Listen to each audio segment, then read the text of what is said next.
Salut à tous et bienvenue sur Carac, nouvelle émission de Rêve Gab, bien sûr, toujours dans un très bel écrin, celui du stade de Genève. On a de la chance. Bonjour Alexandre Farago. Bonjour Carole, bonjour à tous. Comment vas-tu? Superbement bien. Oui, et on va quand même demander à Réjeanne Ducrémory. Bonjour. Réjeanne, qui est conseillère de vente chez Mini. Mini, bien sûr, à savoir, est-ce que Réjeanne, vous vous êtes déjà retrouvée ici, en plein cœur du stade de Genève? Jamais. Bon, il paraît qu'il faut faire un vœu.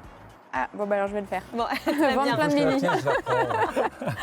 Et puis d'ici quelques minutes, vous allez nous parler de cette Mini 5 portes, bien sûr, qui est juste derrière nous. Avant ça, Alexandre, bah oui, on est en fin de saison, forcément, et oui, la saison le veut, le changement des pneus, bien sûr. Il faut y penser rapidement et surtout anticiper. Absolument, donc c'est l'automne, la pluie arrive, etc., oui, le froid arrive.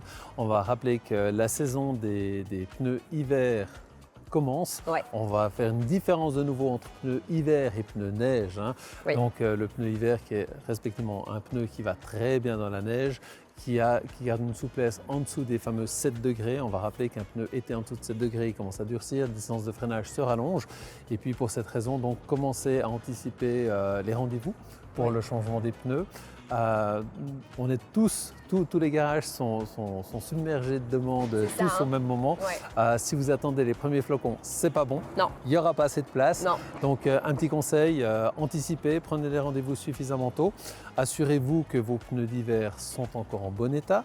On va rappeler qu'un pneu d'hiver en dessous de 4 mm dans la neige, il va perdre grandement en efficacité. On sait que la loi c'est 1,6, mais pensez, ça dépend où vous allez. Si vous allez en montagne, restez pas coincé, on va dire. On sait qu'il y a aussi l'anticipation avec les chaînes à neige qui peuvent être obligatoires, ou les fameuses chaussettes également. Donc il y a toutes ces petites choses, et puis un petit contrôle hiver est recommandé également. Alors justement, quand on fait un petit contrôle, un petit check-up de l'hiver ou avant l'hiver, ça se passe comment? On contrôle quoi exactement? Alors on va contrôler déjà premièrement la batterie, chose importante. Bien sûr. Rien de plus gênant quand les premiers froids arrivent, bien des fois certains éléments dans les batteries peuvent se court-circuiter, donc complètement défectueuses. Là vous allez perdre beaucoup de temps, le temps que la dépanneuse arrive, donc pas toujours pratique. Donc la batterie, le niveau d'antigel, jusqu'à quelle température il va fonctionner. Votre lave-glace, si vous avez eu l'habitude de mettre plus d'eau que de liquide lave-glace, risque de geler. On va rappeler que surtout par ces températures qui vont baisser, c'est toujours important. Les joints de porte, un petit coup de silicone sur les joints de porte, et puis pression de pneu adaptée. Roues adaptées également. Le petit coup de silicone sur les joints de porte, personnellement, je n'y avais pas pensé. Eh oui, quand on lave sa voiture en plein hiver, bien souvent ça peut coller. Et rester devant la porte de votre voiture qui est gelée, c'est pas génial. Donc toutes ces petites anticipations, en fait, on a tout un check-up complet. Il y a encore plein d'autres points de contrôle également. Donc une petite recommandation, faites-le, ça peut être utile suivant les températures. Alors Alexandre, justement pour le Genevois lambda qui reste en ville généralement l'hiver, mais qui de temps en temps s'octroie des petits week-ends en Valais, on met quoi? Les pneus d'hiver, les pneus neige, ça se passe comment? Alors on va dire le pneu hiver, c'est un pneu qui va garder une souplesse en dessous de 7 degrés avec un profil adapté également pour la neige, la glace. D'accord, donc parfait pour le Genevois. Parfait pour tout le monde. Oui. Pas rien que pour le Genevois, pour tout le monde. Et puis, d'ailleurs, on voit tout de suite les premiers flocons qui tombent, les gens ne roulent plus. C'est ça. Ils sont à l'arrêt. Et pour éviter ça, équipez-vous tout simplement. Bon, très bien. On rappelle également qu'au niveau des gardiennages des pneus, je crois qu'il est possible de le faire chez Emile. Absolument. Donc, on a aux Acacias, aux 23 routes des Acacias, on a 12 000 roues de clients qui restent chez nous. Alors effectivement, nous faisons le gardiennage. À contrôler aussi que vos pneus ne soient pas trop anciens. Il y a des recommandations. S'ils sont trop anciens, ils se durcissent également. Distance de freinage. Et n'oubliez pas, la paume d'une main, et j'ai des grandes mains, donc c'est vraiment des pneus relativement larges. C'est la surface de contact de votre roue sur la route. Donc, il ne reste pas grand-chose, donc c'est pour ça que la gomme est d'autant plus importante. Voilà, c'est important de le préciser. Réjeanne, quand on roule en mini, on roule avec une voiture qui est plutôt maniable et plutôt relativement confortable sur la neige. Effectivement. Alors après, il ne faut quand même pas oublier que sur ces versions-là, nous n'avons pas les 4 roues motrices, donc les roues hiver sont d'autant plus importantes. Bon, on va parler un petit peu de cette Mini 5 portes avec une couleur quand même très sympathique derrière Un nous. petit peu flashy, effectivement. C'est l'Ocean Wave Green. C'est la couleur de lancement cette année de la 3 portes et de la 5 portes, donc sur cette nouvelle gamme. Très bien. Alors pour le coup, j'imagine que, comme à l'habitude, hein, il sera possible de configurer son véhicule. C'est quelque chose qui est très apprécié, je crois, par le client. Surtout que c'est typiquement Mini. C'est ce que la clientèle vient chercher, c'est le côté personnalisation, le côté un peu fun, le côté jeune et dynamique. Bon, c'est une 5 portes, elle est juste là. Est-ce qu'on monte dedans, Réjeanne? Allez, c'est parti. Allez, c'est parti. Bon, Réjeanne, je ne sais pas si c'est l'effet Mini, mais pour le coup, j'ai envie de te dire tu me permets? Absolument. Impeccable. On est bien sûr à l'intérieur, dans l'habitacle de cette nouvelle Mini 5 portes, pour le coup, avec toujours cet écran, hein, une technologie vraiment Mini. Et pour le coup, quelle difficulté, Réjeanne, il a été de configurer un écran tactile, mais pour le coup, rond.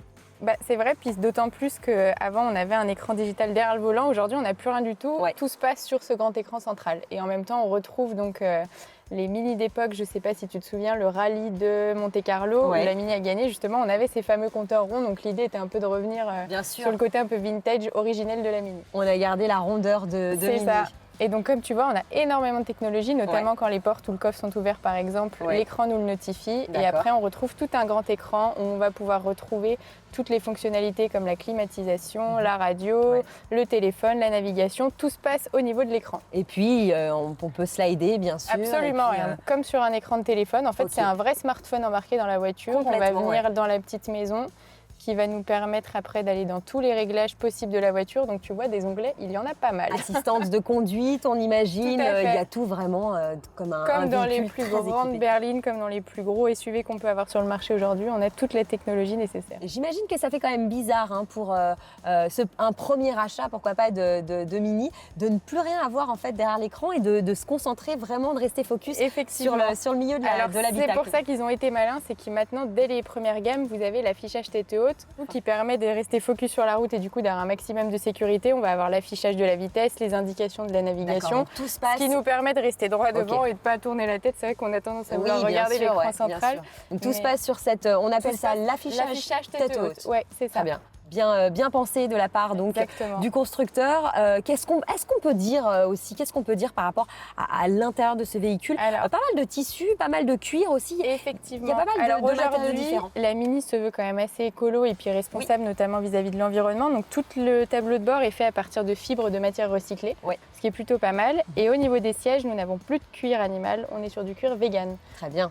Ce qui est plutôt bien du coup d'un niveau, niveau de... J'imagine que si ça a été adopté par la marque, c'est que ça a été demandé également par les clients. Exactement, c'est plus éco-responsable. Et puis en plus, le petit plus quand même malgré tout, c'est que ça demande beaucoup moins d'entretien que le cuir et très facile à nettoyer.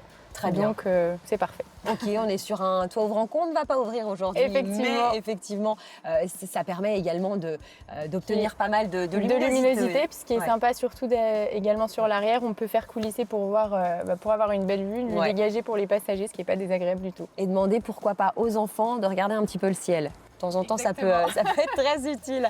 Merci beaucoup Réjeanne. On va ressortir du véhicule pour le coup. On va retrouver Alexandre. Alexandre, c'est bientôt les fêtes de fin d'année, forcément. Hein, quand je parle et je pense cadeau, je me dis qu'éventuellement, le Père Noël pourrait faire l'effort de la Mini. Il devrait faire l'effort pour la Mini. Alors, comme vous l'avez vu à l'intérieur, en fait, on parle vraiment de nouvelles voitures. Ces Mini sont vraiment des nouvelles voitures, là en version 5 portes.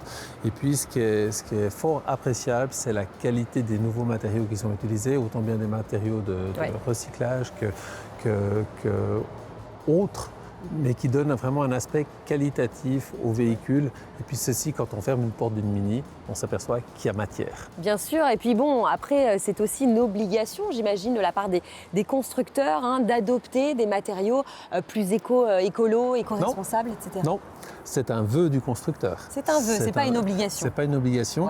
On va en revenir aussi, c'est comme chez BMW Mini, les intérieurs cuir ne sont plus forcément en cuir. Oui, c'est ce que Réjeanne nous disait. Voilà, justement, et ceci pour être un peu plus vegan, on va dire, un peu pour à la préservation des animaux. Donc on pense à tout.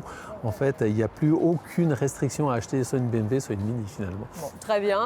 Réjeanne, on parle un petit peu de la motorisation de ce véhicule et puis de toutes les Mini qu'on pourrait avoir en 5 portes. Pour celle-ci, on est sur une Cooper S, donc c'est le même moteur qu'avant, mais du coup qui a gagné un petit peu en dynamisme parce qu'on est passé sur un 204 chevaux désormais. C'est ça. Et on a sur un petit véhicule, ça fait quand même petit carte. On regarde vraiment le côté carte, exactement. Et ensuite, on a le moteur Cooper, donc qui s'appelle le moteur C maintenant, qui auparavant faisait 136 chevaux, qui aujourd'hui en fait 156. Donc là encore, on a gagné un petit peu plus de dynamisme. Ah oui, très bien. Ok. Bon, bah ça c'est pareil. On en parle bien sûr avec toi, j'imagine, dans le showroom. Au showroom, exactement. Pour savoir vraiment sur quelle gamme se diriger en fonction de ses besoins, exactement.